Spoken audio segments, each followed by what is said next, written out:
Alors ce matin, juste après le virement de Thomas, il y a eu un petit souci sur le bout qui retient la bordure de la grand voile. C'est-à-dire, c'est le bout qui permet de tendre le bas de la grand voile sur la baume.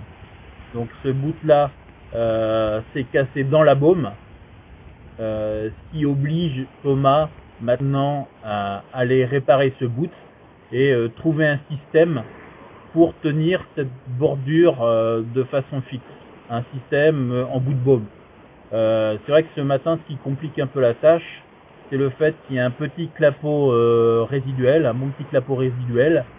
Thomas est en équilibre derrière sur les poulies de grand voile et sur le dôme de la flite. Et il travaille bras tendus pour pouvoir mettre un tout petit messager dans un espace qui ne doit pas excéder 2 cm de circonférence. Donc c'est vrai qu'à terre c'est plus simple quand ça bouge pas.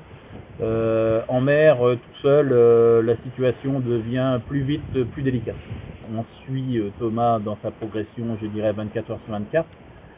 Ensuite on est très souvent en relation avec Thomas, notamment avec la cellule de routage pur avec Richard Silvani, Christian Dumar et Thierry Douillard. Donc il y a des points météo qui sont faits dès la réception des modèles le matin et le soir. Donc là il y a une première analyse météo des modèles qui est faite le matin et le soir. Et puis ensuite dans la journée, en fonction de l'évolution du vent, effectivement on a des appels téléphoniques avec Thomas très fréquents pour quelques problèmes, que ce soit un problème météo, que ce soit un problème de vitesse sur le bateau ou un problème technique quelconque.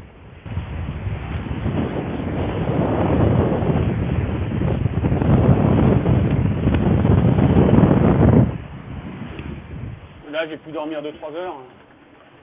Je me suis refait un peu la frite, mais c'est quand même super éphémère. Tu t'aperçois que la fatigue, la vraie fatigue, elle est profonde. Alors c'est vrai que tu arrives à récupérer 2-3 heures. Et puis au quotidien avoir l'impression d'être revenu, mais tu vois bien que t'as des... Bon, c'est plus le moral qui a du mal à tenir. Je craque régulièrement. Parce que à la limite, je prends du plaisir à naviguer. Et ça, c'est déjà pas mal. Je suis bien à faire ce que je fais. À la limite, bricoler comme j'ai fait là, bon, ça prend la tête parce que ce qui me prend la tête, c'est de sentir que mon bateau est abîmé et qu'il peut lâcher à tout moment et que ça peut s'arrêter de tout à l'heure. Mais non, c'est la pression du résultat à la fin qui fait que aujourd'hui, c'est super difficile à vivre. Avec tous les efforts qu'on fait tous, on n'a jamais le petit coup de pouce qui fait que ça aide à passer et qu'on pourrait légitimement avoir envie d'être un petit peu plus serein, quoi. Et qu'en fait, il n'y a aucune sérénité possible à avoir. Et ça, c'est super difficile à vivre. Ça va jouer à quelques heures, alors c'est sûr que ça se joue toujours à quelques heures. Hein. Mais la tension et la pression que ça met à bord pour ça, elle est depuis 2 mois, enfin 1 mois et demi, extrêmement difficile à vivre. Et surtout, tu n'es jamais payé de tes efforts, quoi. C'est jamais,